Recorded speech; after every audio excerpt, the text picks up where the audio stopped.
Welcome once again to the How Long to Beat podcast. As always, it's myself, Rick, joined by Alex and Paula. And we're going to kick off 2022 by reminiscing about 2021.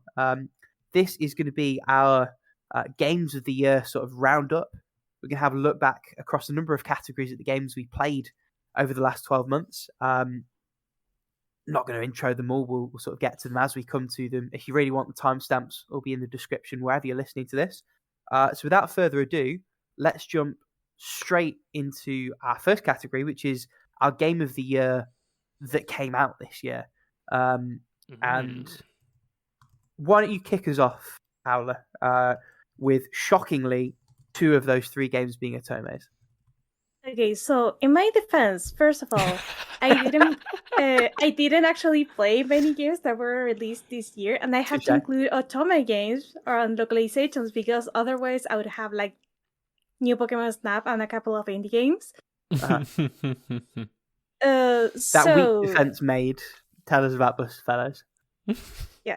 Oh, also I'm including only video games like on this whole thing. Yeah. So.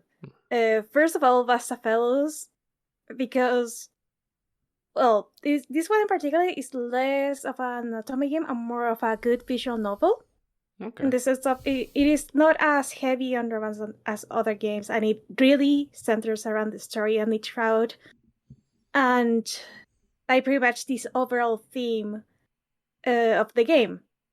What I feel it did right is using the Dota's like time travel mechanic like in a way that seemed fair, and it wasn't like particularly broken. Like she had like clear limits on what she could do, and it didn't feel like Deus Ex or something like would like fix all of it. It's like you may have like one shot to redo the thing, and that's all you get.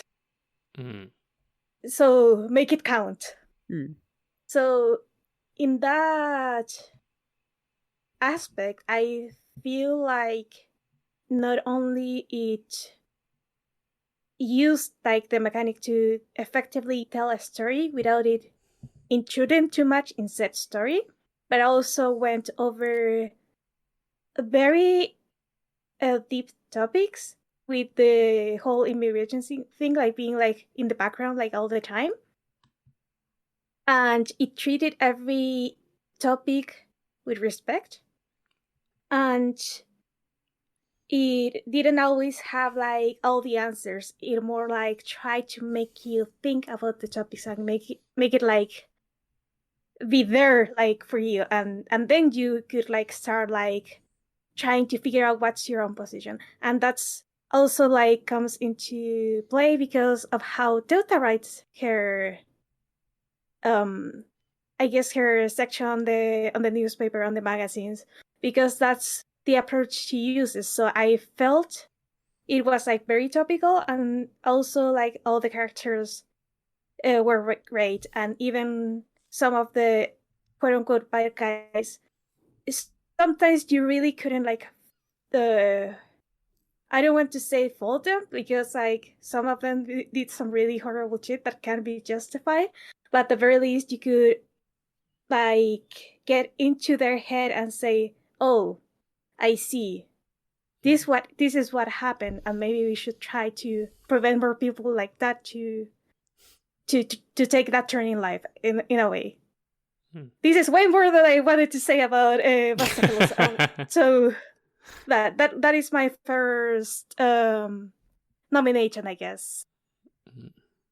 Do I list all? Yeah, do them all.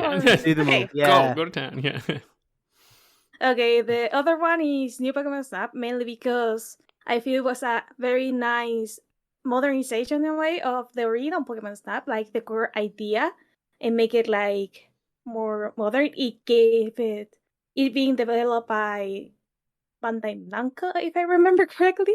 It was not only very pretty, but it had like a lot of charm, a lot of personality, and I feel this is like the kind of quality I wish like the Melee series would have, but also it is the kind of quality I was really expecting for a sequel to that I think is 20-year-old plus game. So it made me very happy. And I really liked the gameplay loop, even though it was kind of repetitive at times. But moving on, I don't have much to say about this one really. The other one is Olympia Soria. I think it's actually my favorite anime from the year, and one of my favorite stories for the year in a way.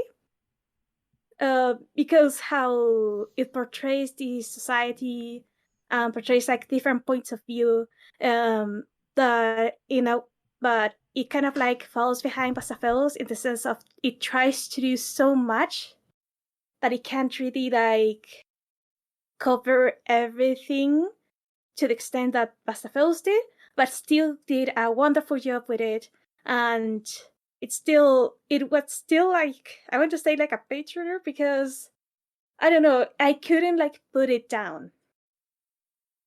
I was very invested, both the story, the themes of the game, and the characters, and pretty much everything. Those would be my three nominations. And also Olympia Soria without the excessive amount of flashbacks it had.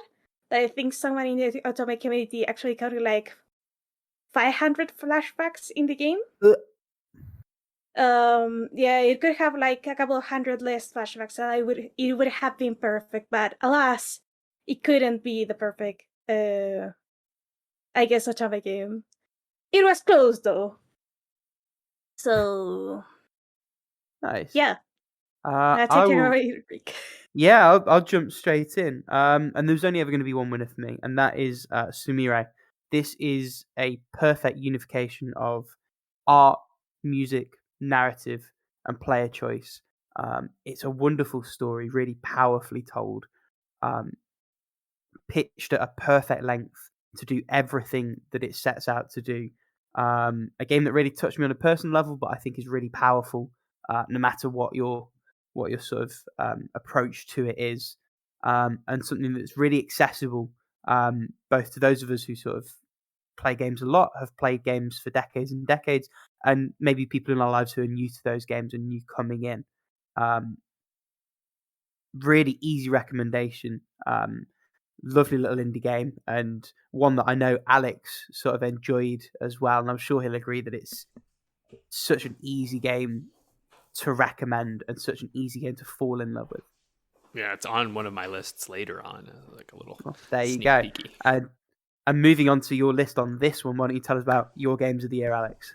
Yeah, so Capcom really has knocked it out of the goddamn park this year, in more ways than not. And like I actually had a little debate. So little thing, I just beat Tales of Arise today on the day of recording, and it was one of the games that was like kind of in the running for me, but like it just sort of fumbles itself near the end. Not terribly badly, but enough for me to be like, darn it. But anyway, you'll hear more about that on another podcast episode. But mine that I have, so that's like my runner-up. But Resident Evil Village was like early in the year, and there weren't many games that really came close to it for me, honestly. It's just so expertly done, so much fun, genuine like schlocky horror fun times, gorgeous looking on the freaking Series X, and like everything that I love about Resident Evil in one package. And I kind of want to go back and play it again soon. Like I might wait till like next Halloween to play it, but like it combined everything that I love about Resident Evil 7 and 4, and it was just like, oh, let's put all of that together and create a perfect game. I was like, yes, do it. Then actually stick on the Capcom train, the Great Ace Attorney Collection, which I had a hard time deciding where to put this, because I was like, I guess this is technically a game that came out in 2021, but like technically also came out in other years, but I guess it was never in English. So I suppose so anyway, I was like, I don't know how to place this, but I was like, I guess technically its release date as a collection is this year. So I'm like, I'm just going to count it for this year. It's a problem with Japan, right? Like half the time you're like, do you count the release date as the localization year, or do you count that? It's not like they would have edited much, right? Because it's not like this is a game where it was like, oh, we have to tweak the gameplay performance. Like, no, it's fine. Right. But anyway, I'm counting it as 2021. And fantastic game. I mean, really just like hits it on all fronts. And again, it is a shame that the first one of the two of them, of course, it's a collection of 2 games, isn't as strong as the second one. But it's also kind of because it's set up. But then I also think like the first Ace Attorney game is one of my favorites of all time, and that was all set up. So I'm like, I don't really know if it's allowed to, get a pass for that. But also the first game felt even a little more experimental, and maybe, I don't know, it's kind of a shame because like the first one, it's like a little more of an experiment, but it doesn't all necessarily hit. And the second one's like a little more traditional, but it keeps all the good stuff from that experimentation. So the first one kind of had to, I've been using this expression a ton on the podcast lately, walk so the second one could run. And that's kind of what it needed, right? And the second one ran away with it. And the third one that I nominated is Chicory, A Colorful Tale. It's just so unique and beautiful. And I know this one, again, it'll hit differently depending on kind of where you're at. But like as someone who is like deeply invested within art and the making of art, and like, and especially had like a lot of these kind of struggles that the character within this game has, I had recently come out of, within a few years. And so like to play a game that, and also though, like a game that was so accessible while allowing you to just kind of go your own way. And I've never played a game before where I could use my freaking drawing tablet to play it. Like it was actually really fun to use the tablet and draw in that game. I mean, it works great with the mouse too, but like it was just really fun to have a pen and like going around on it. So I actually think Chicory is my winner for this year, I'd say, for 2021. I just think that it was the one game this year that reminded me why I love video games so much. And I had that moment where I was just like, man, games are dope, And it also has an Easter egg that I've talked about, which I don't know if you found it, Rick. Maybe you did. But there's an Easter egg to a particular series that I love very much. Which series is that? You can bleep it out afterwards or whatever. Well, I don't know. This might be a spoiler for Paula. I don't want Paula to know until later. But yeah, take your headphones off for a second. There's an Ace Attorney one in there. Yeah, well, if you're listening, folks, there's an Ace Attorney Easter egg. You might not have found it because you maybe didn't explore everything. No. You kind of have to explore a little. Anyway, you can go back, Paula. You know me. I bum rushed my way through. The Olive Branch I will put out, as much as this game didn't speak to me, and I thought it was like pretty meta, okay. One of the best hint systems I've ever experienced in a game. Yeah. Where you call home and your mum picks up and gives you a vague direction, and then your dad's sort of reaching out and she's like, do you want to talk to your dad? He's so terrible for over-explaining things. He's like, oh, I've got to dump all the info. Love you, honey. I do really love that. It's so good. Like, it was like, the, what was that? Like, the Link's Awakening like call thing, but like just taken up to the nth degree in such a beautiful way, and I love it. Yeah, because in Link's Awakening there's like a telephone you can go to, and like you call the hints man, and he's like, oh, hello, you want a hint? And like gives you a little thing. But then yeah, this one I love that so much. I don't know if you caught all that, Paolo, but yeah, it's very good, very good. So anyway, that's me. Should we move on to our best game you played in 2021 that was not released this year? And I would like to jump back to Paula to start on this, because 2 of her 3 I could not agree more with as being like Game of the Year contenders. Yeah. Yeah, like I'm gonna start with 13 Sentinels I just read, because Are we surprised? It, as much as maybe didn't hit like all the right notes for me, it still did a lot right. And I can't deny that I was deeply invested on the story, even though there was a turn there that I didn't particularly liked. But the art is amazing. It has a very unique visual style that I think, like, I would like more games going into like these crazy paths in a way. And the music, it's top notch, and the story was convoluted as hell, but it was a lot of fun, like trying to unravel everything. And I'm gonna say controversially that I actually like the battles. Like, the only reason I didn't go like to the arena and completed like all the battles, it was because I read somewhere that it goes up to like 9999, and it was like, yeah, not enough time in life to do that. Nope, I couldn't agree more. But still, like, what was there, it was really good. Nice. Then my next best game of 2021 that wasn't released this year is another recommendation, and that would be Ghost Trick Phantom Detective. Yeah, I actually love this game to pieces, even more than 13 Sentinels, maybe because like the story was more focused. Except for one little section in the game, you know which one, guys, because I was ranting Yeah. about it. I really like every other single puzzle in the game. The characters were amazing, the designs were amazing, and it was just a very good time. Yeah, And that the one's on my story, oh my list god, the too. story. Yep. I maybe should have like finished off with that one. I fucked up. Nah, that's fine. I mean, Nah, you're we good. can jump all over it. I'll talk more about it after. Yeah.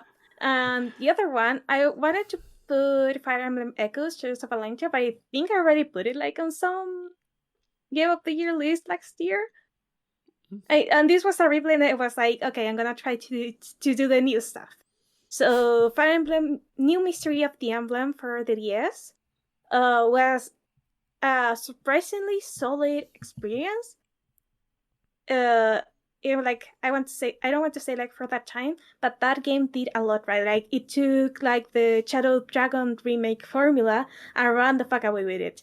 It feels very tight to play. It has like some very amazing moments on it, and developer preparation is very like all the battle preparation stuff is just there, and it is very easy to do, and it is very quick to do. And if you want to just level up, you don't have like to go into the arena and like risk everything all or nothing like in Shadow Dragon.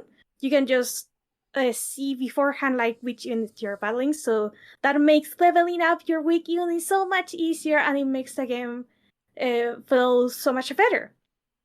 And it was also a nice touch to see like a lot of returning characters from the first game, and overall it was like a fantastic game. Like gameplay wise, it was pretty solid. It have like it is like the cream of the crop, like previous to the 3DS era Fire Emblem.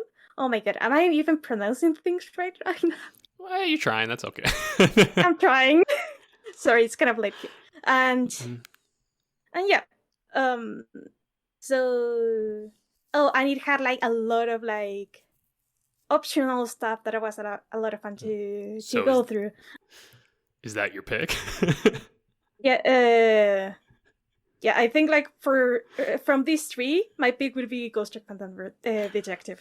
Okay, nice. I honestly And from there, go ahead, Alex, because I see. Sure. I was gonna say I almost expected you to say Fire Emblem because you had a lot of good stuff to say on that one, but that's a tough list right there.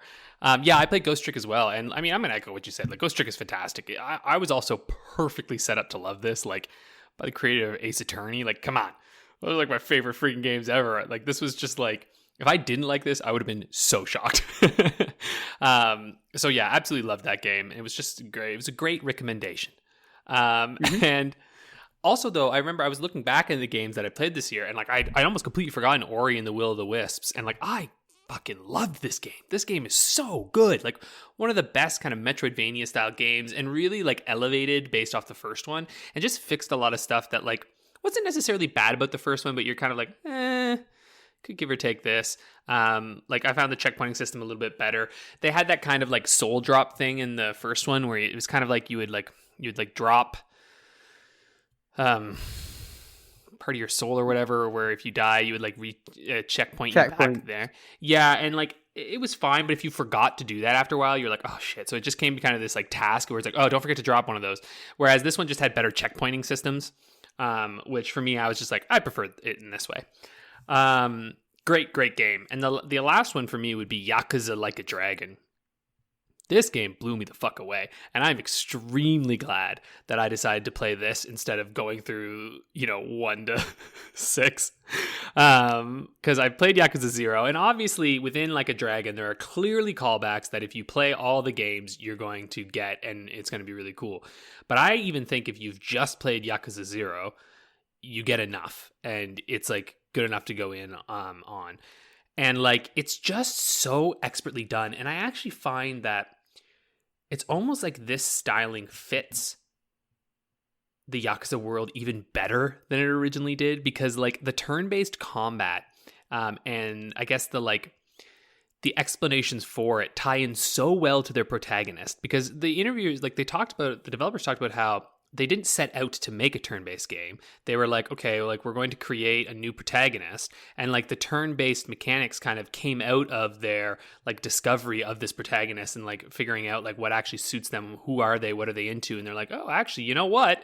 Maybe this will work best. And you really get that sense, and it's like the one Yakuza game where I felt like actually close to my companions in it, and God, it's just a really, really, really good game. And maybe I'm setting a precedent now here. The third game that I talk about is the game I choose, but this one for me for sure was my best game of 2021 that was not released this year.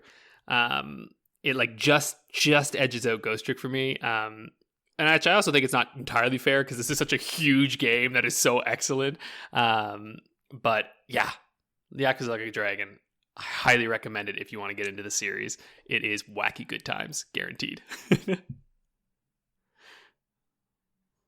And Rick, Right, why don't you tell us? my... Yeah, I was like, yeah, like I was like, is he done? Am I okay? Anyway, I said I'm done. I struggled to narrow this down to 3, so I cheated and included a 4th, which is the Swapper, which I replayed again. Excellent game. I think I talked about it last year's Game of the Year roundup. That's as cheaty as I'm going to be with that. Cyberpunk, like I played across 2020 into 21. Every piece of criticism that game got is fair. I also had an astonishingly good time with it.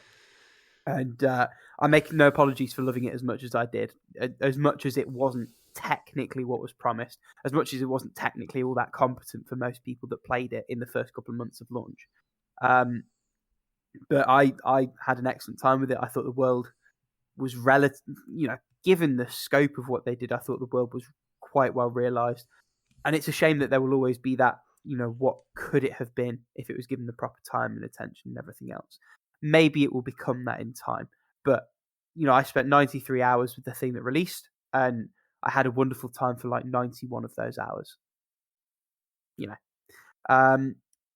Completely opposite in scope, Space Court. This was like a little hour-long narrative adventure set in a space courtroom. I don't really want to say much more than that. It's like £2. If you're listening to this, you are going to be receptive to this game. Some of the best writing I've ever played in a game. And you should absolutely go and check it out. It's really, really, really wonderfully done.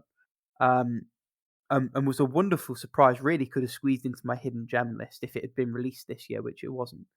And then the final game is Devotion. So this is a game from like 2015, 2016. It finally resurfaced as something you could legitimately buy from the developers. I think it was either late last year or early last year. Anyway, I was very happy to pick it up. And what a game we'd been deprived of for a few years. This game builds tension so powerfully, tells such a compelling story. The way it's set up makes the unbelievable feel astonishingly real. It really puts you in the shoes of the protagonist. Does so much in terms of atmosphere and world building, and also in terms of sort of cultural throughput, because this is a game that is very rooted in the mythos and the culture of the developer that it comes from, Red Candle Studios. And having played the game, it was only then doing a little bit more digging that I really truly appreciated the story it was telling. And I don't think that's to the game's detriment at all. I think that's something really cool that game does, which is that makes you sort of question and think about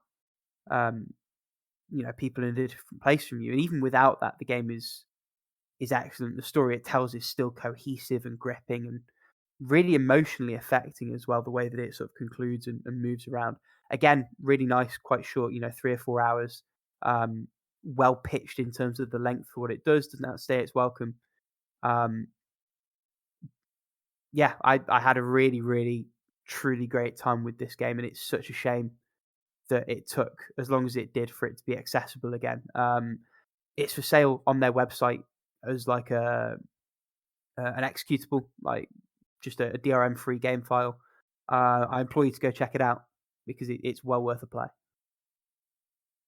So yeah, that's that. And to be fair, I think 3 of those 4 could have fit into our next category, which is underrated games or hidden gems. Which one was your? Did you say which one was your pick? Did I miss that? Oh, are we picking an ultimate one from the 3? Yeah. Do you know what? I'm going to say Cyberpunk. Nice.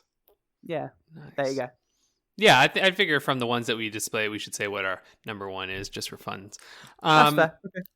Let's go to our most underrated, which, if you don't mind, I'm gonna start this one. Because I feel like it. So yeah, this is our most underrated game / hidden gem of 2021, which I think, Rick, I didn't interpret this as just released this year. I thought. Oh, I very much did. I was thinking, hang on, because Toboggo definitely didn't come out this year. Yeah, I was just saying that we played this year, but oh well. There you go. Oopsies. So maybe I'm the only one who screwed this up, in which case that is fine. But actually, you screwed this up too. Oh, was yours can't not get the staff these days? You just can't. Yeah, sorry, folks. Yeah. Well, put your applications in at HLTV podcast.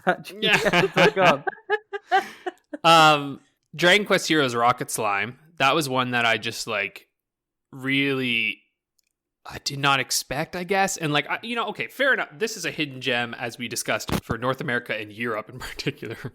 Likely not a hidden gem whatsoever for Japan. But, had a very limited release outside of Japan. And it's just such a unique little weird game that I had such a blast with. And I was like, this is really good. And it's those moments, when you're playing a game and you're just like, why haven't I heard of this before? I only heard of it because of some deep dive into some random YouTuber's, hidden gem list of DS games. And so I've barely seen other people, discuss it because, again, didn't get a huge wide release or super popularity outside of Japan. So yeah, really, really dig this one on the DS. Good game. Tobu Girl Deluxe. Yeah, that's one of those Game Boy games that you could get on itch. And it's an endless, I don't really know how to describe it. You're bouncing up into the air, and god damn, this is an addicting arcade style game. At first you think what's the big deal about this? But then you start playing it and you're like, I'm gonna fucking win. I'm gonna get that. And they give you just difficult enough goals that you're like, no, yeah, I'm sticking with it. And I played the shit out of this game, and it's quite cute and just fun. And because you played this one as well, didn't you?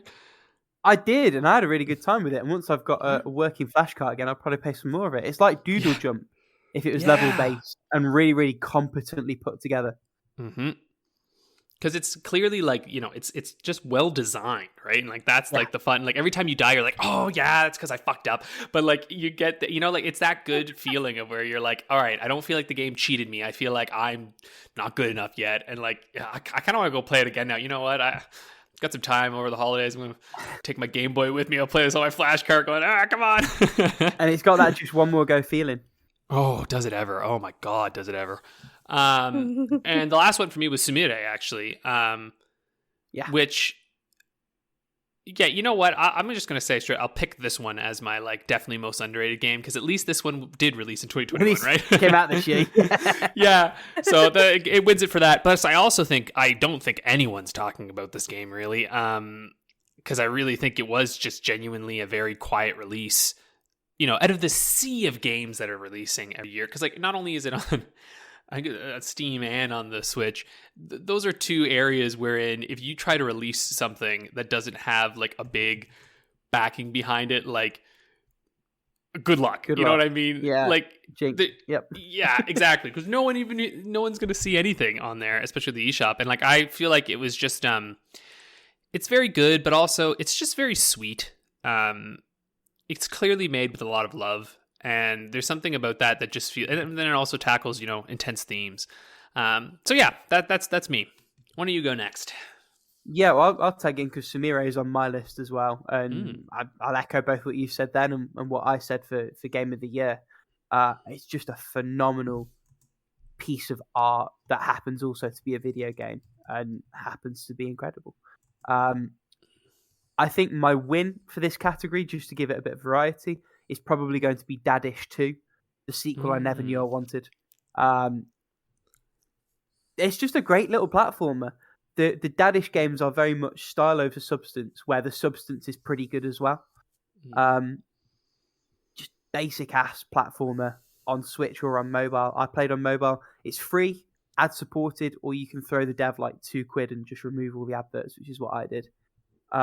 These games have so much charm, and they very much speak to me, because at the end of every game, every level, you bump into one of your little like child radishes, because you are the dad radish, the daddy who's got to like scoop all his children back up, and one of your children is at the end of every level, and they have like a little humorous back and forth every time, and then occasionally it's just like a random possum that screeches at you. It's so charming. I want to play it again now. Not enough people are talking about these, and they're wonderful. And then finally, I feel like this was underrated in the sense that people really weren't expecting a lot of it before it came out, and that's Marvel's Guardians of the Galaxy.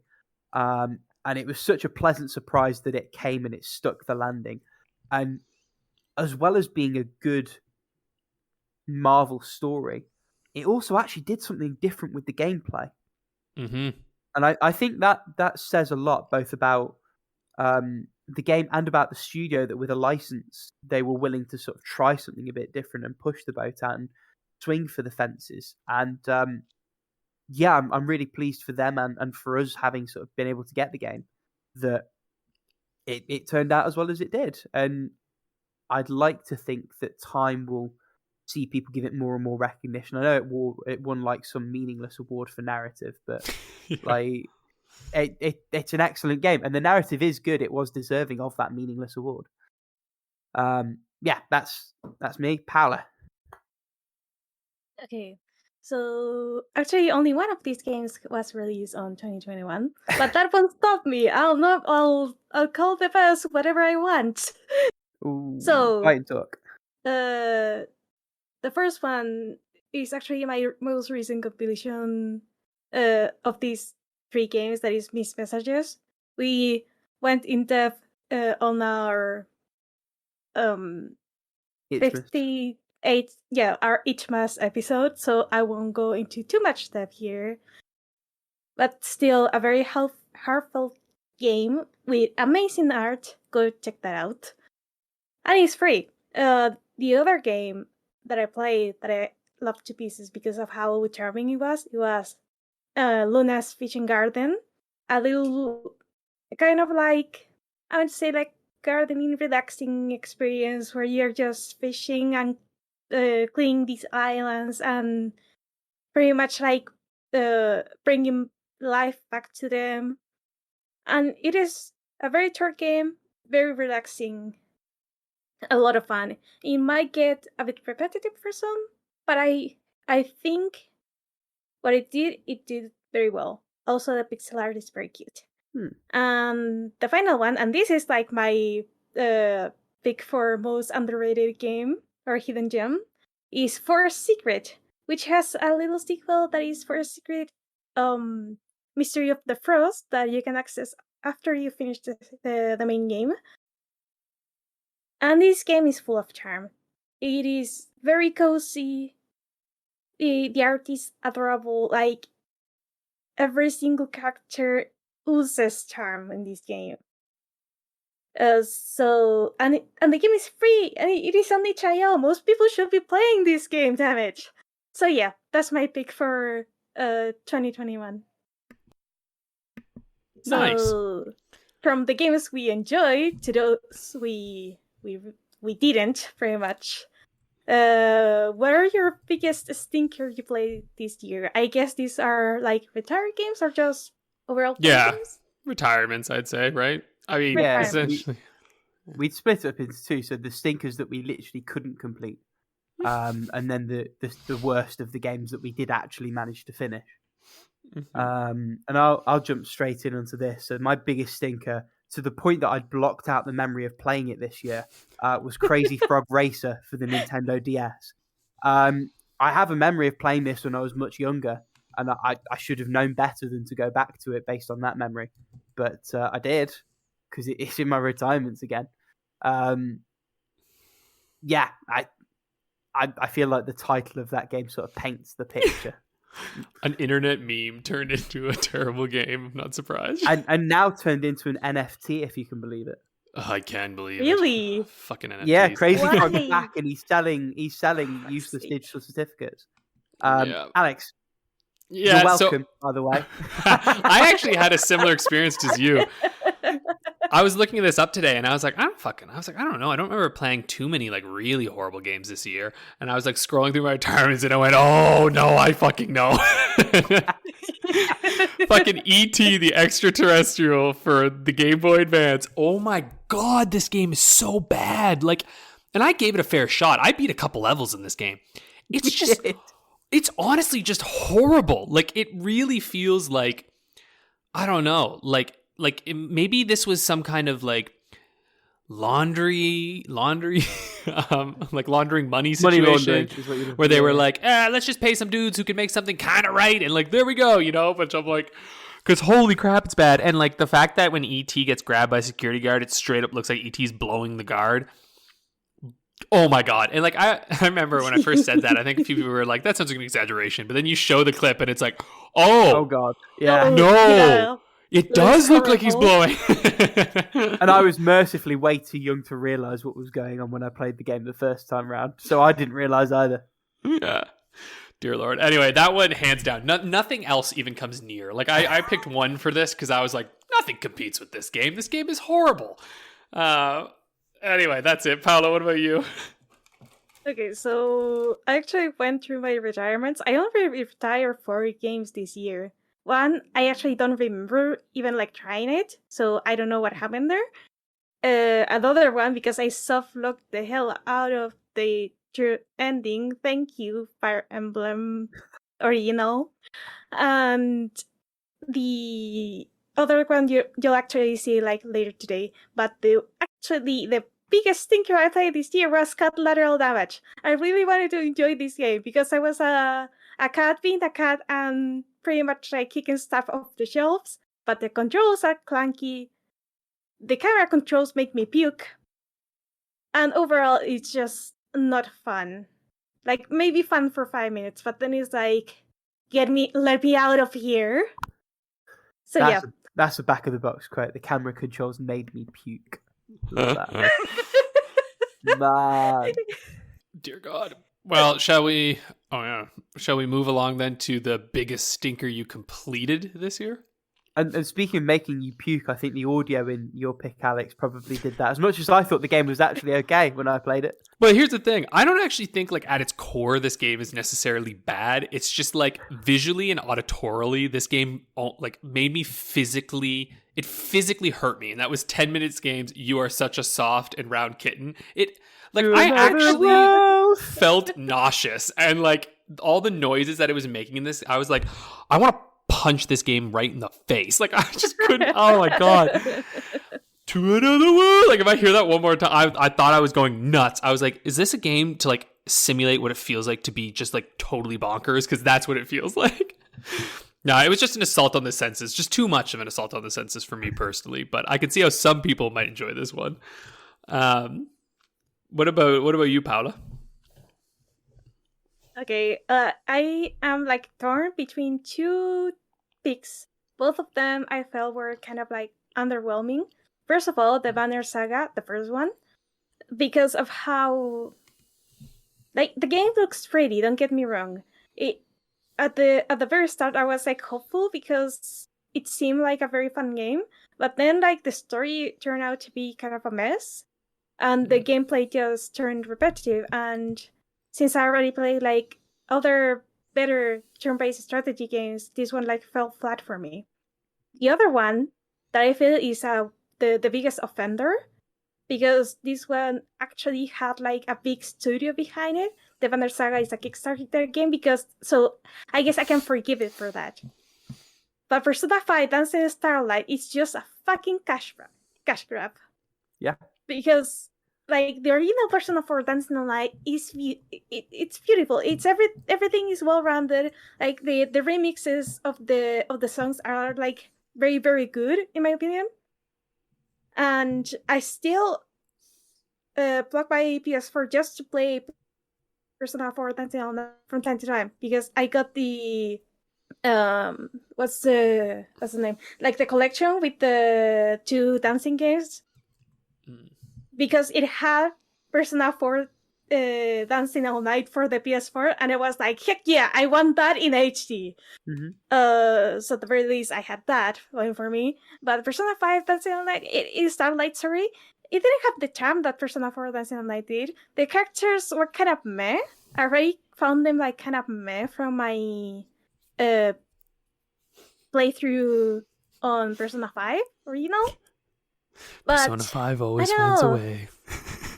Persona 5 always finds a way. But yeah, like it, like even like when they like I guess did like the dances for the Persona 4 crew, and even like the Persona 3, I felt more of a personality on the dances. Here was just like lowest effort ever. The remixes weren't really there for me. And there were like so many like I want to say like pre-recorded videos, if it makes sense, because you usually have like the model like dancing there, but this one was like more of a, I don't know, you have to see it to get it, but it felt wrong in a way. So yeah, like I had high hopes for the Persona 3 and 5. No, the Persona 5 Dancing Starlight, because the one thing I like the most about the original Persona 5 are the music and I guess the style of it. And it was like, hey, you have to use both in the rhythm game. You can't go wrong. Yes, you can't go wrong. So fuck this game. Sorry, I had to get that out of my chest. Am I gonna say that's your pick out of this one? These two? Yeah, it is. Thought so. And Rick, last but not least. Yep, and this is a controversial pick. Emily is Away. This, as far as I'm concerned, this is a failure of execution in a game. It's an interesting story, an interesting concept, hamstrung by the way it was put together. I think they got it wrong, ultimately. I think it ruins the experience. That was my feeling. I came away actively disliking the game. And obviously we talked more about this for Itchmas last week, so I won't go into too much depth. I have a passionate defense in Itchmas. Sorry? I said I have a passionate defense in Itchmas, so... You do. And we don't need to retread that, and we don't need to retread my rebuttal. As far as I'm concerned, it's the biggest stinker that I completed this year. And what stinker of a year this year has been, in a lot of respects. And in terms of how we interpret this next category, that's going to be interesting for me. Said category being the most 2021 completion of 2021. And I'll kick off first with mine. A game literally about fighting a virus. Narrator Boy. And it's also full of like 80s nostalgia, which is a very sort of on-trend thing at the moment. I also thought it was a very, very good game. Again, this is another one you and I disagree quite quite strongly on, Alex. Though I think time's tempered my opinions of it a little bit. Okay, that's cool. I don't really have much else to say. That's the basis on which I picked that category. But I could also say that I would agree with you, because my experience playing that game was very much like 2021. I had high hopes for you! It crashes and burns. Why don't I jump in here then? Yeah, because I interpret this a couple ways. So all three of mine, I actually just changed one of mine because I saw what Paula put, and I'll talk about that one later, because that'll be our bridge into Paula's one there. But the first one for me was Umurangi Generation, because that game is like all about, a young disaffected generation who's like facing an alien invasion, and like none of their leaders are doing anything about it. They're just kind of trying to ignore what's happening, and people are like kind of denying the lived realities, and then it all comes crashing down on them. And I'm like, yeah, that sounds a lot like my world right now. I'm like, so I'm just like, yeah, it's great. And then I also picked Loop Hero because a lot of this year felt like felt a lot like last year. I'm like, oh my god, just on a goddamn loop all the time. So that was for me for Loop Hero. Like you're fighting some large existential dread that you just can't quite conquer on your own. And it feels like if we're ever going to beat these things, it will take being allowed to go repeatedly on a loop in order to do so, but we just can't because unfortunately life's not like a video game sometimes. And the last one is the I Am Still Here by Cecile Richards, which is basically directly about the pandemic, like coming out of lockdown and like realizing like, oh, I'm still in this world. And I kind of felt like that entering my practicum this year, and like all our school had been online, and then in September we weren't anymore, and suddenly it was like, oh, I have to go back in and I'm like talking to people again, and it's just odd, you know, like suddenly I'm just like, here you go on out. And yet at the same time, it's also like, okay, but not much has actually really changed. Still going a little wild, and you're like looking around. Anyway, it's been an interesting year. I mean, my pick personally, I think, is Umurangi Generation, because I don't think I've ever played a game that like quite has its finger on like the current feeling. For quite a few of us, at least, as that game. And in fact, a game that I think, you know, when we talked about, I said is best learned about than necessarily played. It's fun, but it's a better experience to watch people who are smarter than me talk about it, you know? Yeah, I know for a fact that'd be a chicory if I played it, but I think that and I Am Still Here are both excellent picks. Loop Hero maybe also. Yeah. Paolo, why don't you, because I know you picked I'm Still Here as well. Well, yeah, I'm still here again. We're kind of like getting off of lockdown. Everything feels weird. Talking with people in real life feels weird. And Alex is dying, and I don't like it. I drink water went down the wrong way. Oh, fuck me. Don't worry, I'm good. still here.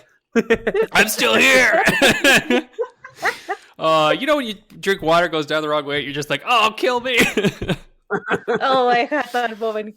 Like one of those moments in the morning was horrible. I couldn't breathe. So yeah, like I don't think I can say anything more about I Am Still Here, given it is like a 5-minute game. Yeah. So I'll just move on. Another recent completion, that is How We Know We're Alive, because I found it very interesting that how I guess the protagonist kind of like saw what she wanted to see in a way.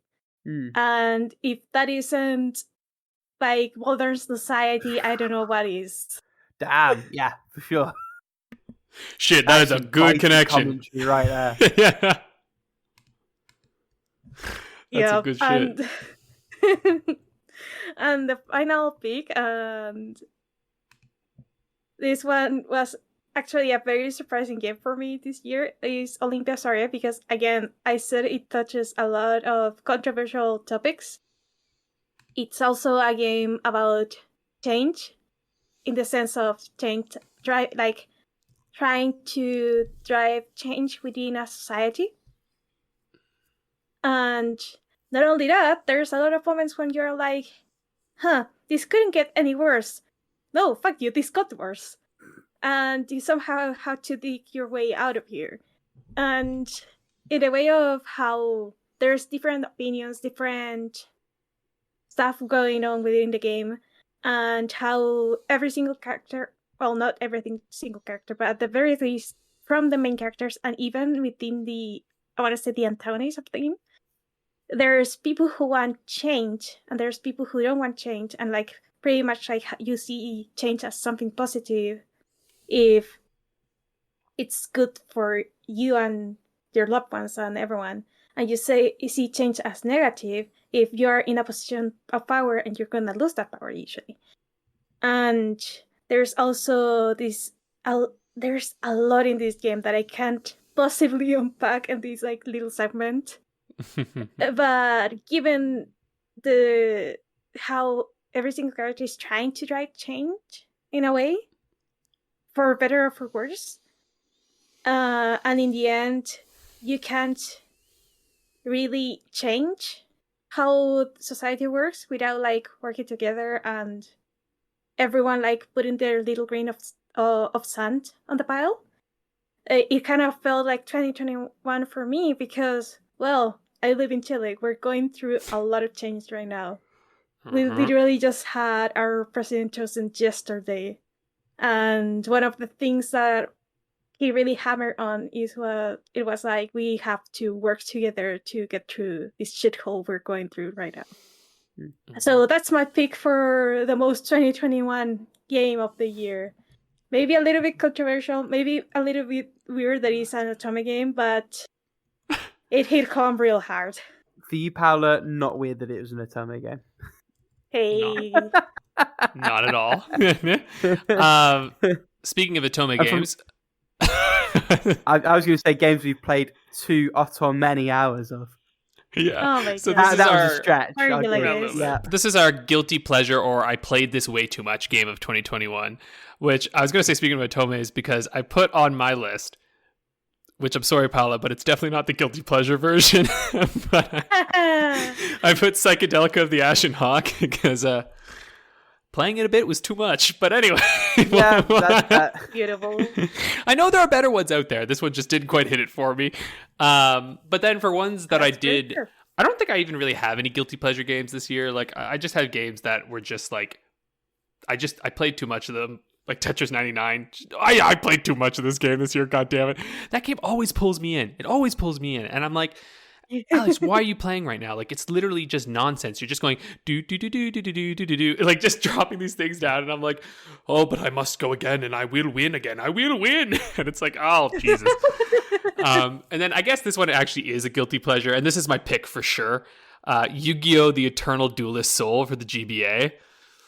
This game is so good. This game is so good, but it's also so dumb. It's just Yu-Gi-Oh! But it's like the first 2 gens or whatever of Yu-Gi-Oh! You know, like before shit got fucking crazy. And there's like what Soul Link? I don't even know. There's all this crazy shit now. Pendulum there's stuff. Synchros, pendulums, XYZs. Yeah, it's fucking all going on. There's other stuff, I'm sure. Too much shit. So this was before things got wild. This was in the good old days. Back when you only had a fusion and no one ever did it because they didn't have fucking polarization. Polarization. Yeah, exactly. And even if you did, you're like, oh, not useful. Though in this game, eventually I was able to start using fusions quite a bit. And because, man, you can get certain... Oh, anyway, there's stuff you can do with your decks. There's certain cards that can help you pick other cards. It's great. It's fucking great.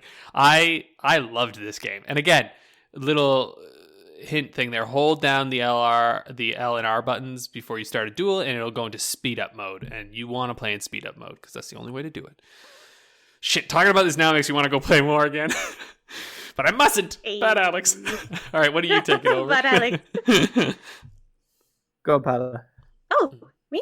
Okay. Yeah. So surprising no one of my guilty pleasures, and I'm playing this game way too fucking much, is The Legend of Zelda Breath of the Wild. Not only I clocked around 50 hours on my main account this year, I also did a bunch of I actually attempted a speedrun like against my boyfriend because he was like, hey, do you want to speedrun something?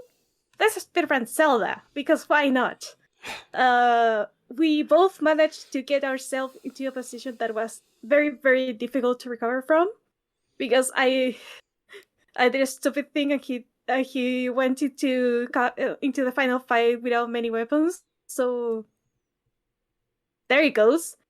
We also tried to do a speedrun tactics.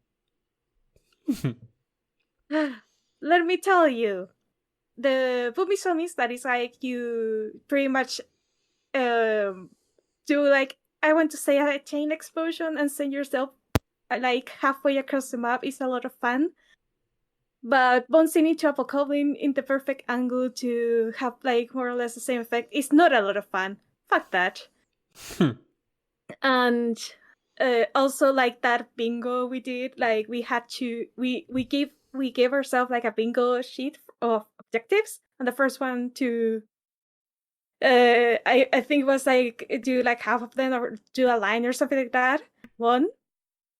Oh my god, that's like the most fun I ever had, like playing together with someone a single player game, like ever. I totally recommend it if you like. You really really like a particular game, and you have someone who really really likes that game, and you want to like, I don't know, like compete in some way. That is very very fun. Oh my god, I'm such a nerd. I'm sorry. And then Just realizing this now. oh my god, Only took 60 episodes. I've been of gaming blind all my podcast. life. The other game, which totally caught me by surprise, because it was only the demo. I spent 7 hours on the demo for Potion Craft. Damn. I didn't buy it in the earlier access because it would have sucked the life out of me. I will buy it on whenever it releases for sure. Or officially, I guess. And then you'll never see me again because that game is super addicting. Just like, I guess the early access is already addicting enough, so go have some fun there. Support developers. See you on Hell or something. And my final pick is Pokemon Shining Pearl. Not because of how compelling the battles are or anything like that. No, it's the fucking underground. The Grand Underground is way too addictive. Like, I'm just like digging there, trying to find stuff. And then I find a little box. And the little box opens and I get a statue. And I'm like, I need more statues. No, I don't need more statues. There isn't like any more space in my secret base. But I want to see more statues. And then if you go like into the I guess like into multiplayer mode, you can get even more stuff.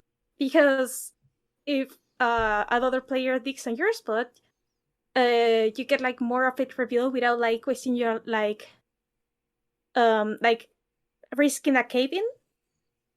And you can like get a lot stuff like more quickly. And then you have the like you have to hunt the dog trio, and the Diglett. Thank you. And then you have like an increased chance of either finding like a very rare Pokemon. You can have the double of the chance of finding a shiny Pokemon, or you could have like very fancy statues. And I like the very fancy statues. And that's all I have to say. Like, I've been playing so many hours of it that I finally found the guy who can increase like your secret base capacity, and he asked like for so many fucking orbs, and it's like the larger size orbs, and they're like so fucking rare. And I increased and it was like, oh, you need like 20 of these, 20 of these, 50 of these, 8 of these, 8 of these. Okay, have them. I have spare ones.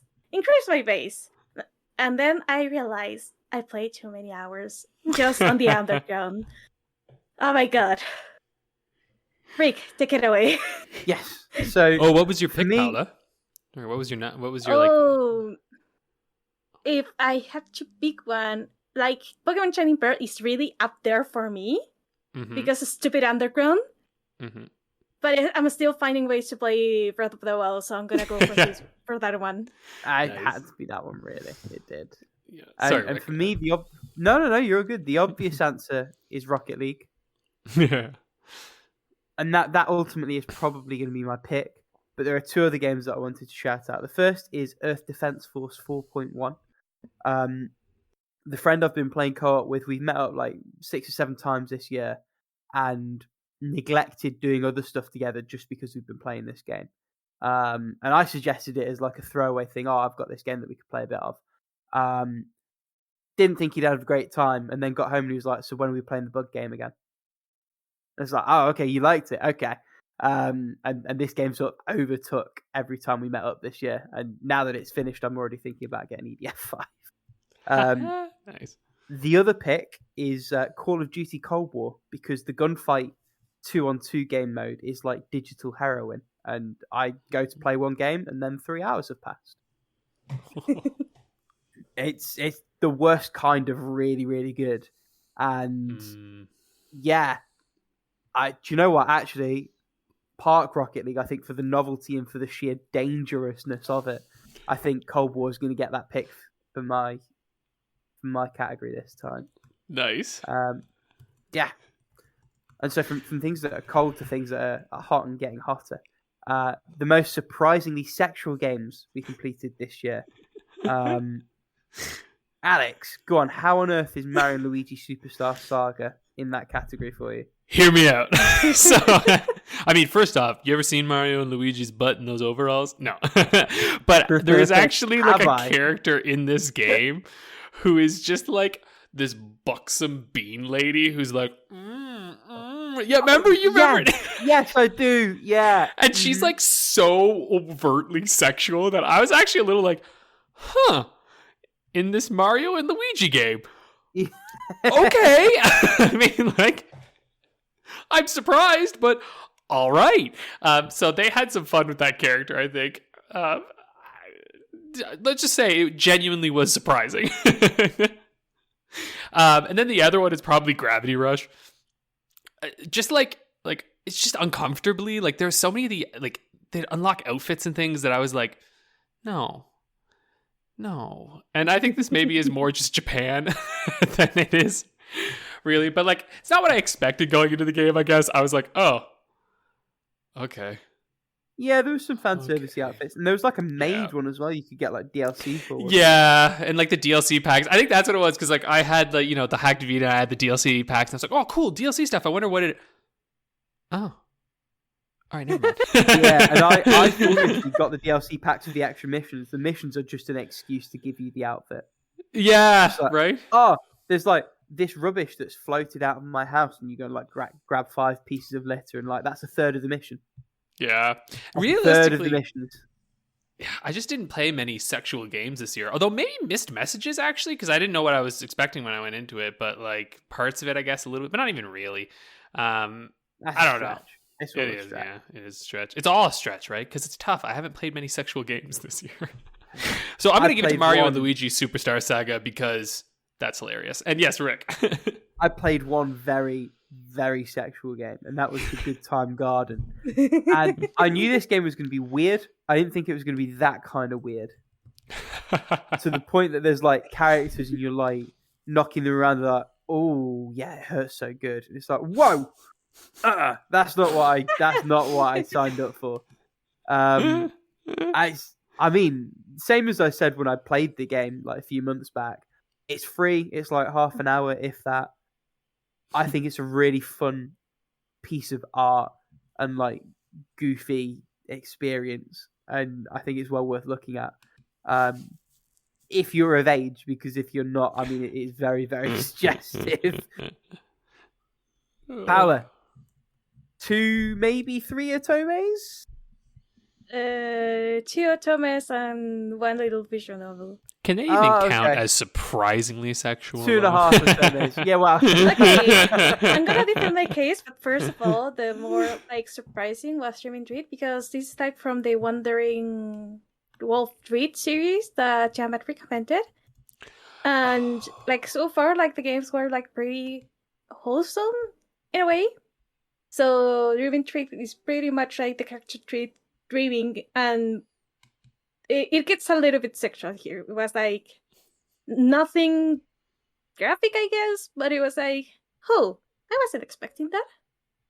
Then Osmafia, and the reason why it was surprisingly sexual, it was, well, first of all, it is the only autumn I've ever seen that you have these love triangle routes, which were of, and some of the outcomes, let's say, were,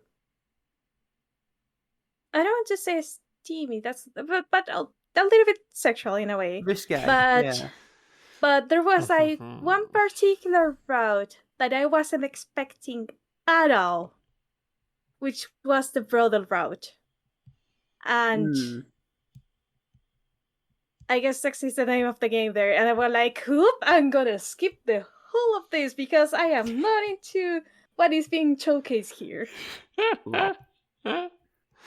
And the other one, and this is mainly because Olympus Array shouldn't have been surprising if I know beforehand the artist is the same both character design and overall artist than from Os Mafia.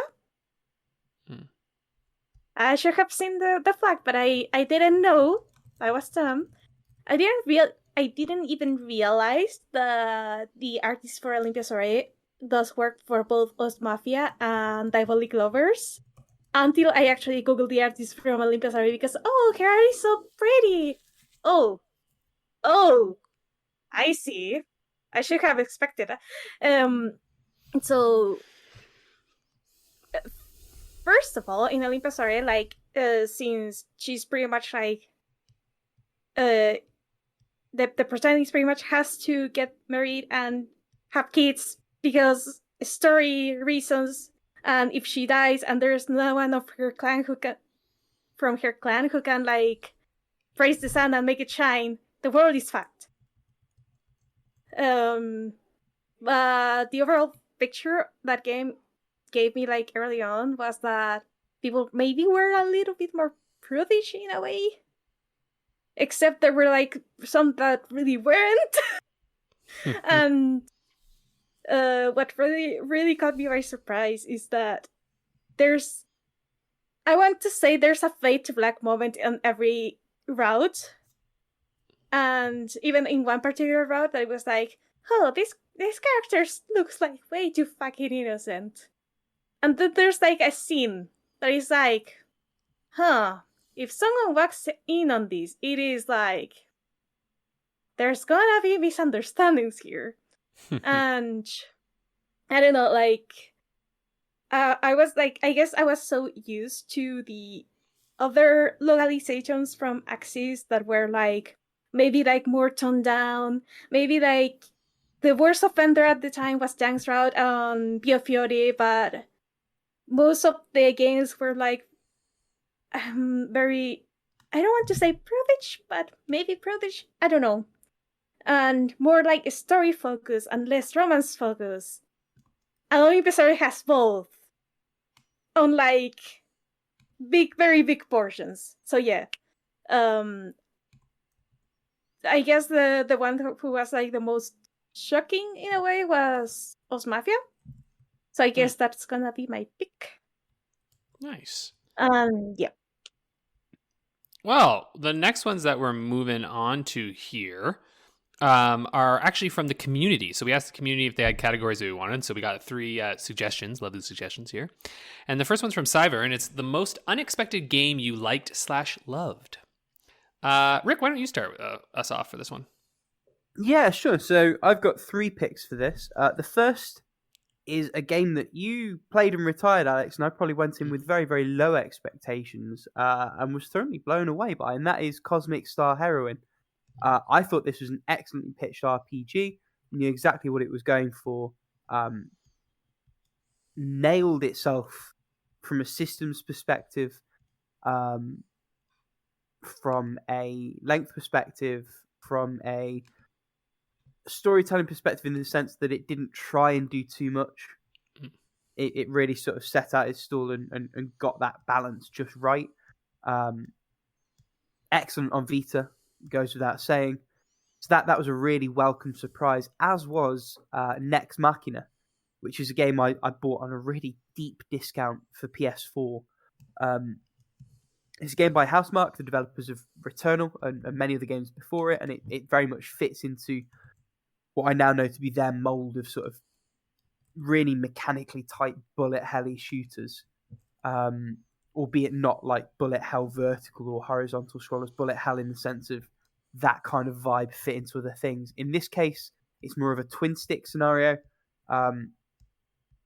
I really got hooked on this game, ended up sort of beating it over the course of a couple of days.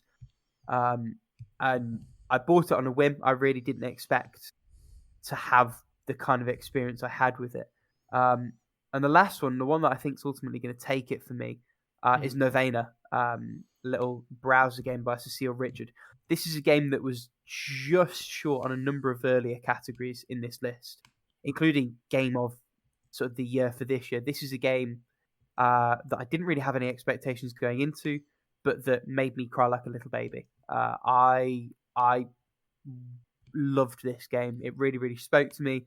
The writing was exceptional, and it's a creative who knows exactly how to use Bitsy to its fullest potential, and such a low barrier to entry. I feel like if you've listened to this and you've not already played this, you've personally insulted me. Go and play it. Pause the recording. We'll be here when you come back. It's only going to take you 5 minutes. And that hyperbole out of the way. Alex, tell us about yours. Sure, yeah. So I had a couple interesting ones. So like Myst, first off, this is like that, the 2021 like ground up remake that I didn't know what I was expecting going into this game. Like I genuinely was like, I don't know, it's fucking Myst. Who knows? Like this is like a game from the 90s. I've heard everyone raves about it constantly, and I was like, I don't know, maybe I'll like it. But man, it was great. Like especially just like the remake. It just, I don't know. Like literally, it was completely unexpected, and I loved it. It was one of those Game Pass finds, where you're just like, Myst, huh? That sounds neat. I'll try it out. Pixel Puzzle Makeout League. Again, I kind of should have expected that I would like this because of the Picross stuff, but then you're also never too sure because, there's some narrative-y things in here that maybe I'm not going to enjoy or whatnot, right? But I dug it in the end. It was just really fun and really silly. And this one actually, I think, takes it for me. It's Assassin's Creed Unity, because I fully expected to not like this game, right? I mean, this game almost goes without saying, yeah. Right? Like it was so panned entirely that I just assumed I was going to dislike it. But then I ended up really, really, really enjoying it and just having such a good time with it. So yeah, that's it for me. Assassin's Creed Unity. It's way better than you would expect. Paula.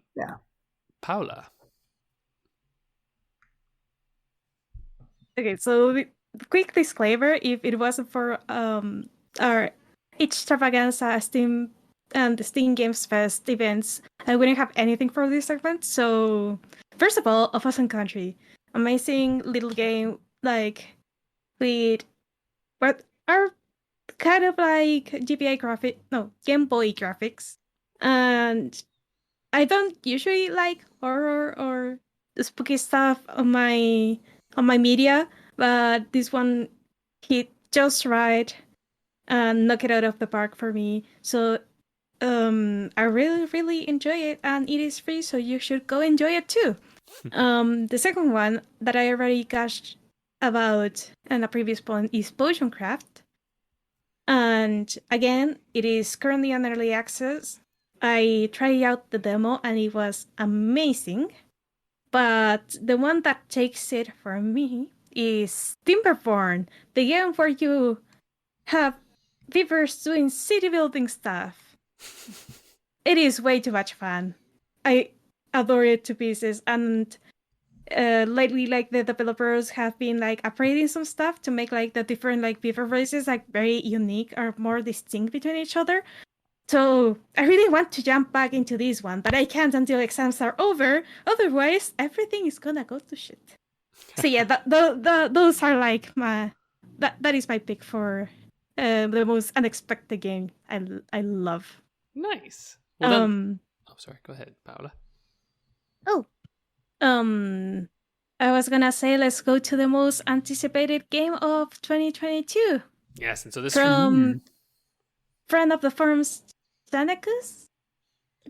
And I'm probably like butchering it. Chankus? I don't know. I don't know. I give up. It's okay. Forum names are meant to be read in your mind, not out loud, right?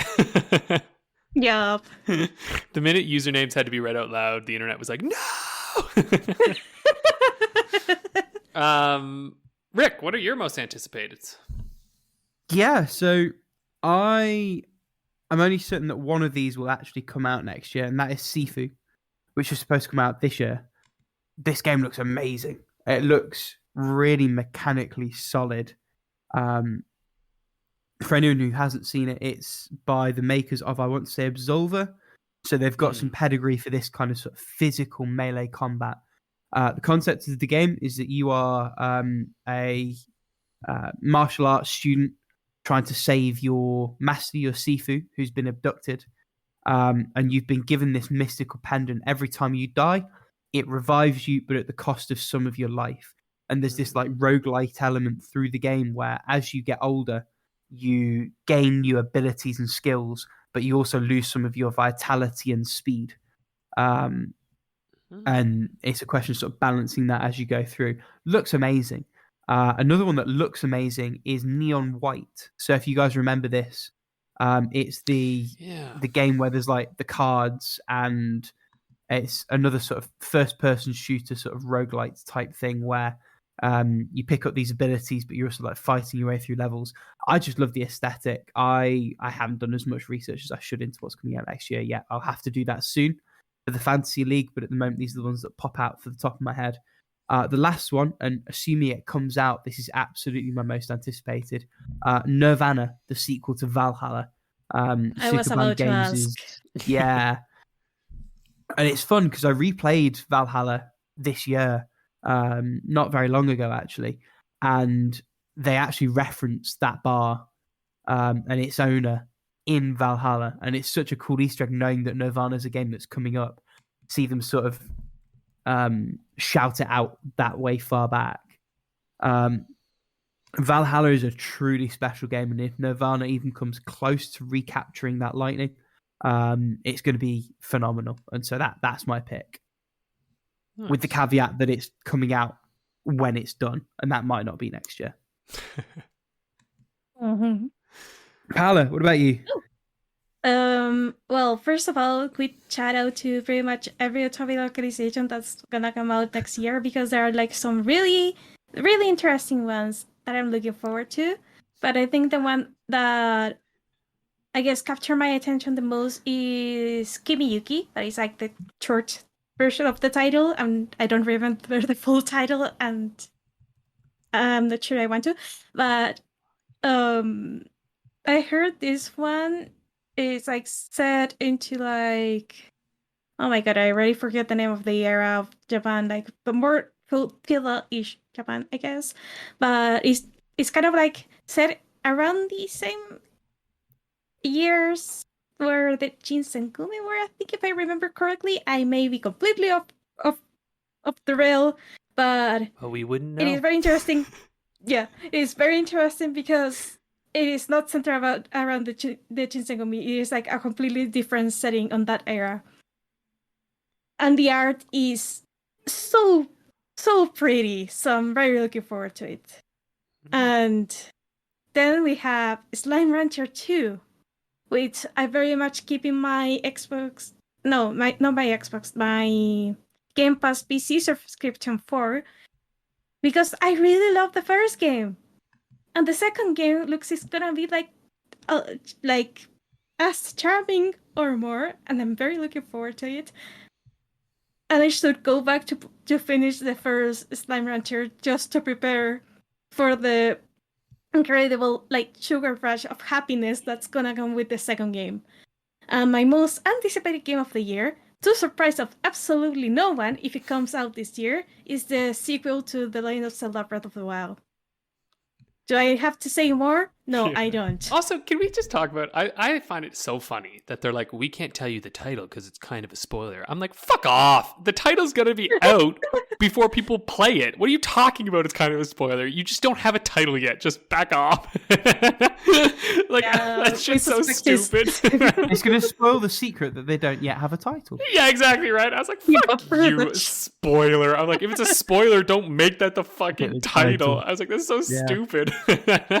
Like, I kind of think that they said that to have like the Zelda community like theorizing more about it. Yeah, just to get them to theorize, or to shut up. They're like, oh, okay. Yep. I do also love the balls on the company just to be like chatting that much shit straight up. Right. Oh, God. Anyway, nice. Yeah, of course that's your most anticipated. I've only got 2 on here. There's not a lot of like super highly anticipated games for me, I realize, next year. Like, mostly just because at this point, with the amount of delays and things, I've stopped anticipating games, and I'm just happy when they release. And I'm like, oh, sweet, it's out. You know what I mean? Yeah, exactly. Yeah. But 2 that I am anticipating. One that I'm not sure will release, but if it does, I'll be playing it immediately, and that's Hollow Knight Silksong. I feel pretty confident that it'll come out this year, but then again, lots of people thought it might come out 2021, though I didn't feel as confident that it would come out this year. I hoped it would, but I'm feeling like, it's getting there. It's been a long time since Hollow Knight's come out now. I know they're a very small team, but, Hollow Knight came out in 2017, right? Like, that's a good long time. It'll be about 5 years. That seems like a reasonable amount of time to wait, even in a pandemic. So I'm just kind of like crossing my fingers saying, please, Team Cherry, I would be very happy. But I also know that they'll wait until it's ready, and that's also fine. And then I'm also really, really excited for Starfield, especially because that's Game Pass shit. So I'm like, day one, what? And I'm quite confident this will release this year. I don't feel like Todd Howard wants to miss that, November 11th date. And frankly, it's Bethesda. They don't give a fuck if it's buggy. So, it's going to come out on the day that he says it's going to come out. So, I can't wait. Because, listen, their games are freaking ridiculous. But I love them so much. Like, playing through fucking Skyrim, playing through Fallout and shit. Like, I'm ready. I'm like, take me to space, Toddy. Let's find out where we're going. And now with Microsoft's backing, yeah. What could make it less stable than being on a brand new engine? I know, right? Though I don't know. Maybe that'll be okay though, because like maybe parts of the problems were that engine. Because when you think about it, like fucking the RE engine that Capcom's created has become one of the greatest engines out there. Like that engine is so incredible for what they do. So my hope is that this new engine is like actually going to, help polish over some of those terrible mistakes. But you're probably right. Maybe, yeah. Yeah. But we'll see. We'll see what happens. Anyway, so I'm gonna say Starfield's my most anticipated because I'm anticipating how this game releases, regardless of if it's good or not. Like I just can't wait because I feel like no matter what, we're getting good meme material. I'm happy for that. I mean, with Bethesda, you always get good meme material. So exactly. Well, then why don't we move on to our very final category for today, which is the game you wish you hadn't retired /backlog in 2021 from Eric T-Bar. And I'm going to pick this up if you don't mind. And that's for me, Pokemon card GB2 Great Rocket Dansanjo, which is just the Pokemon trading card game 2 for the Game Boy Color. The only reason I retired this fucking game is because the stupid easy flashcard corrupted my fucking save file. I fucking hate easy flashcards, man. I only swear by EverDrives now. My fucking EverDrive for the Game Boy Color has never failed me once. Don't tempt fate, Alex. No, I will, because he has strong, solid, well-made freaking EverDrives. And I should have known. Of course, there's a reason they're a little more expensive, because they fucking work. And the easy flashcards are a little cheaper because they don't fucking work. So like I lost so many save files to that Game Boy Color flashcard, man. Oh god. And I couldn't bear it because I was so far into the game and I could not bear replaying it all over again. But now that I'm far away from it, I'm actually thinking time might be like right to go back and play it now, because I'm like, even just looking at this, I was like, I think I kind of want to go back into it because it takes everything from the first game and just improves it. So yeah, these are hidden gems, I'm telling you. I've always loved card games, but like if you like Pokemon, oh, you'd love, because like there's not much different from this than like the Pokemon games on the Game Boy, like arguably they were just little flat nothing sprites anyway, so like a card game with them's not that different. Anyway, that's mine. Rick, why don't you tell us yours there? Yeah, so I don't really regret retiring or backlogging anything. So the reason I've picked the game I've picked, and that is Freedom Wars for the Vita, is I suppose I just wish that it had worked better for me, especially in the context of the Japanese servers for this game going down. I think they were already down at the time of release. and the North American and European servers won't be too far behind. This is a game with such an interesting concept, such a great aesthetic, such strong production values for a Vita title, and mechanically, the actual gameplay of it feels really, really fun. The loop is just so grindy, so repetitive, so clearly focused on multiplayer and setting all of that up and that side of things. I wish it had worked better for me as a solo player. It doesn't mean I regret retiring it. I enjoyed the time I had with it. I didn't feel compelled to try and get to the end credits of it. But I suppose it's the closest a game has made me feel to that this year. And that's why I've picked that. That's fair. And that brings us to you, Paolo, and you've picked, what, like 5? I have many regrets. Pick 3, Paolo, pick 3. Never. Okay, so first of all, the one I retired from this list that I really regret that I had to retire it was Abzu, because the game was pretty solid.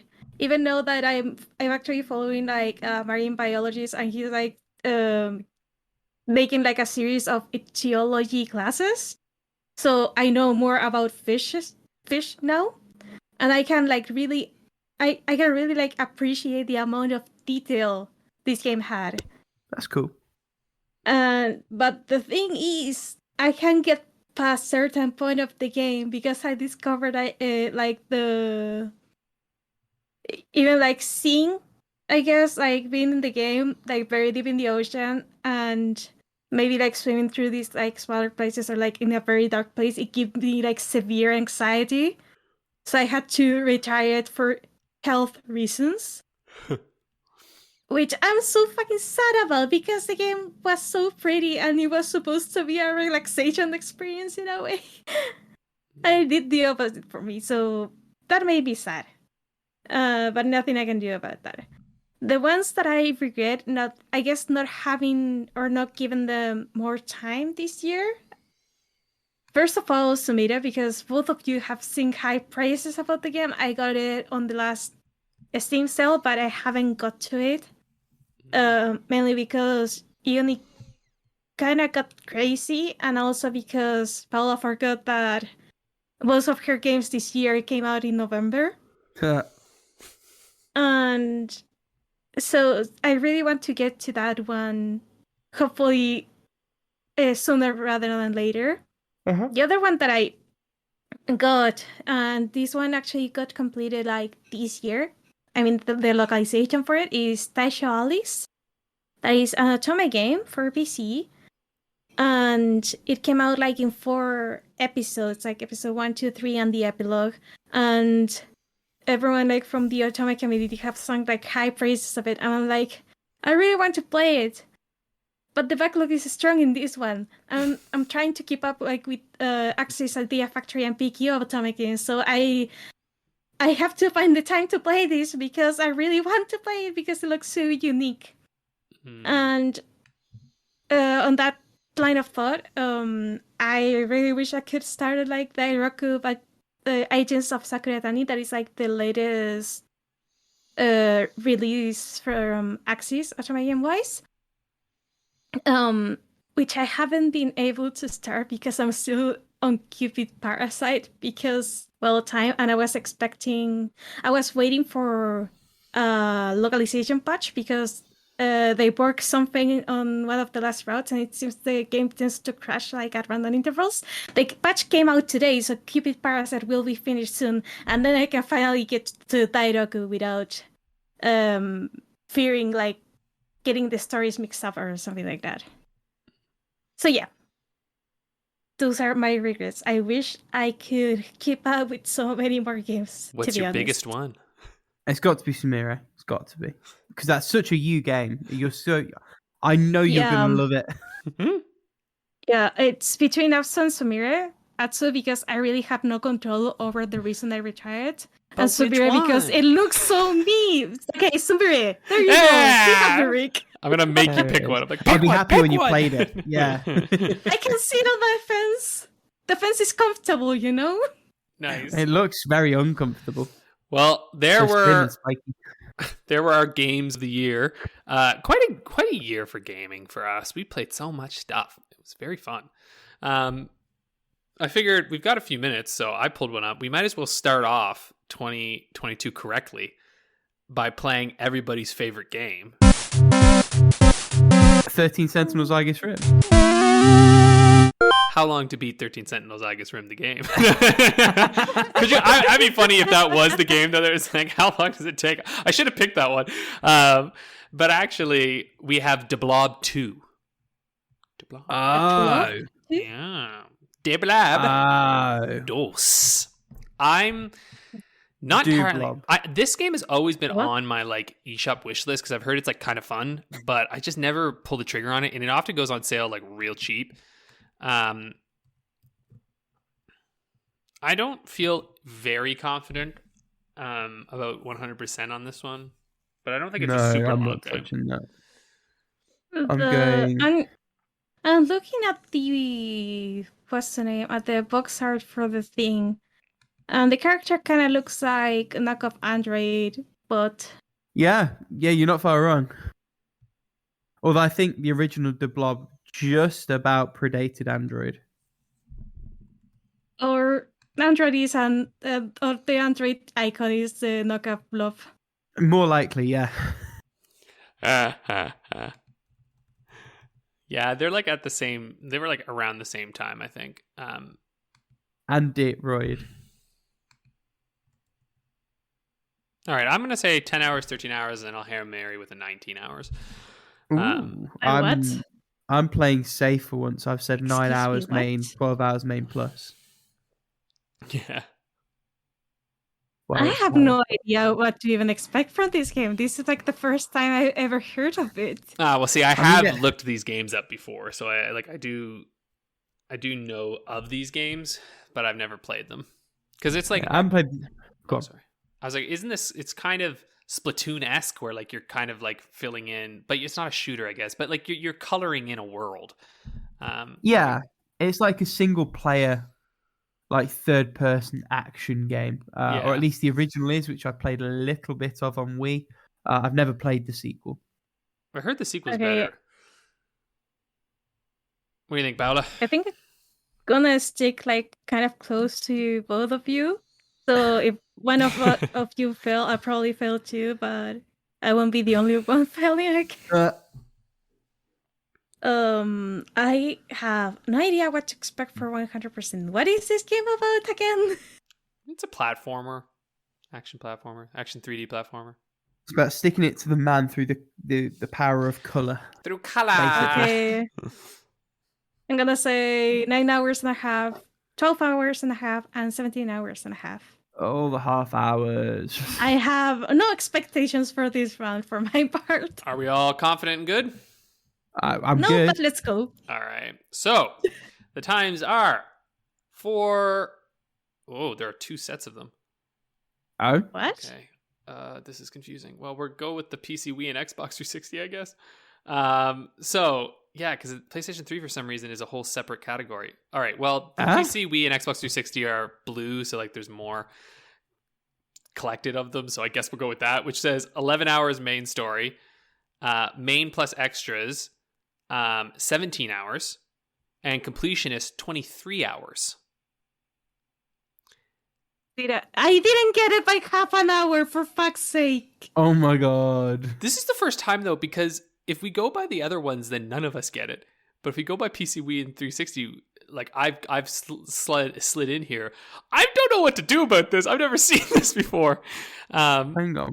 You look at this, they're split up for some reason. But again, like I said, the PlayStation ones, there's less of them.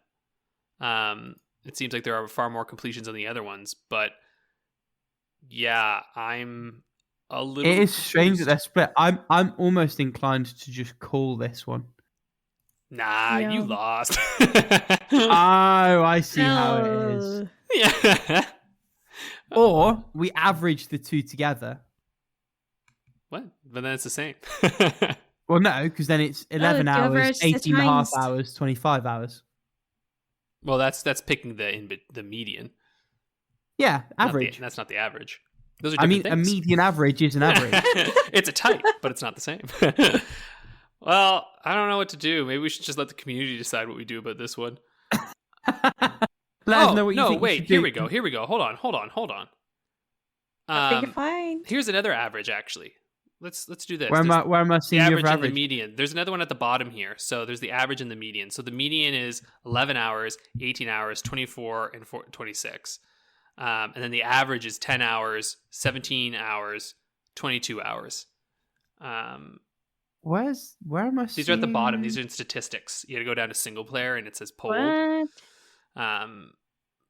But it's just not the official. I look. I don't know. I man. feel like we should call it. I think we say first how long to beat the game of the year is a no contest. Sure. Yeah, this is weird. I mean, I'm a little sour because I definitely got those right, but that's fine. Especially because I'm on there. I don't know. Well, I would like to hear, community, what do you think we should do about this? Is this a unique thing? Is this an update that we've missed and something we don't know? Or is this just something unique to DeBlob? Let's look up DeBlob 1. And hey, I mean, you're going to be down there smashing like and talking to us in the comments anyway. You might as well weigh in on this. I think this important issue. Yeah, this is unique to DeBlob 2. Okay, well, who knows? Because I went to DeBlob, and DeBlob is just 1, but DeBlob 2 has this split between the two platforms. I mean, shit. How are we even supposed to know? But hold on, wait. You know what? Hold on. I know how we can solve this. I'm just going to look up DeBlob 2 without hidden stats and see what it tells me. It comes up as both again. No, it says 10 and a half hours for main, 18 hours for main plus extra, 23 and a half hours for completionist. Hang on, what? Where? How? What? That's How? without hidden stats. That's Why? without clicking on it. If you just look it up on the search bar, that's what it says. Oh, I see. Okay. Hang on. What did you say, Rick? Sir, I call bullshit. Let's re-roll. Bro, that's what it says. You can look it up yourself. I think we have a 2-1 majority here on that. Oh, because you two lost. Yeah, 2-1 majority from the losers. And this is how we lose in this democracy. All right. Well, do you want to just do another one? I'm going to leave this in. We should just do another one. Yeah, fuck it. Yep. Oh my god! I hit hidden stats. I hit random. Do you know what showed up? DeBlob 1. What? DeBlob 2. What the fuck? Like, No, stop sir, it! Get away, you- DeBlob 2. What? Another one. Why does it keep going? Oh, it's because I was searching for DeBlob. Okay, hold on. Get out of here. Stop it. Get out of there. Okay, let's see here. I can computer. Oh fuck. Okay, I don't fucking know what this is. Blood fresh supply. What? Yeah, maybe this is good. This is the chaotic neutral for us. Something that none of us know about. It's a Steam game. Okay. It's got good ratings from 2019. Blood remaster. Oh, it's a remaster of a game, of an old game. Looks like one of those Doom type games. Oh yeah, it's absolutely like a build engine kind of FPS situation. Yeah. Well, okay, let's do this one. Okay. Oh, and it's a night dive port. That's interesting. I might just 555 it because I don't know how long. 567 or something. I don't know. It can't be that long, right? I feel like we always swing short on these. Yeah, Yeah. we're always way short. Fine, maybe you're right. All right, maybe I'll jump it up. I'm just gonna, what? Fuck this. I'm just gonna leave whatever fucking times I had for DeBlob and hope that I get something here. Oh my god. Right. I'll say, think, what is it, 14? Yeah. I'm I don't going know. 12, 15, 18. I'm gonna say 10, 14, 19. I'll pop up my main plus extras a little bit, but I'm going with DeBlob 2 times and hoping that I get something. Okay, I'm gonna go with. No, I don't want to go with 5. I'm gonna go with I was going to 6 say that's and a half. aggressive. Even that's quite aggressive. 11.5 for main plus and 100%. I think I'm gonna fall short. Shall we find out? 22.5. There. Okay. All right. Here we go. Let's see if we have better luck than the last one. Okay. Oh, okay. DeBlob might have saved me. So 11.5 hours for main story, 18.5 hours for main plus, and Oh shit. 29 hours for completionist. 29 hours. Nah, I'm fucking with you. It's 19.5. You all win. Wait, no, I think Paolo's missed on the main plus. Oh shit! Yep, Paolo I missed on fucked the up on main main plus. plus. Oh. What do you want? Hey! Well, I also think maybe we're using the wrong scores from before because I feel like we already had 133, didn't we? I mean, maybe. Yeah, and then Paolo had 118 or something like that. Well, whatever. It depends which one you copied it from. We've done a few weird special episodes. Yeah, we've done so many special episodes, folks. So thanks for listening into this extra long, just disaster of a final segment here. Speak for yourself. I think I nailed it. And you can weigh in if you think I deserve those extra points for nailing it. You just let me know. Oh my god, you already got your 5 points. Don't be greedy. Yeah, Paolo's now like, hey, hold on. This is when a load of burner accounts like Alex5498 and like Alex5 similar. not Oh yeah, I think you deserve the points. Oh, I was right. So we were at 133 and 118. So the score now is 138 for Rick and I, and Paolo at 118. So you're a solid 30 points behind us, Paolo, but you can get there. Or not 30, 20. I can maths. I'll be there. Thanks. It's not This year is my year. Yeah. Thanks everybody for tuning in to us. I hope you stick with us for another year. It's hard to believe we've been doing this for over a year now. But yeah, we're not going anywhere. So toodaloo. Full calendar year. Yeah. Mad Bye. thing. Take it easy, guys. Happy New Year to everyone. Bye. A full calendar year.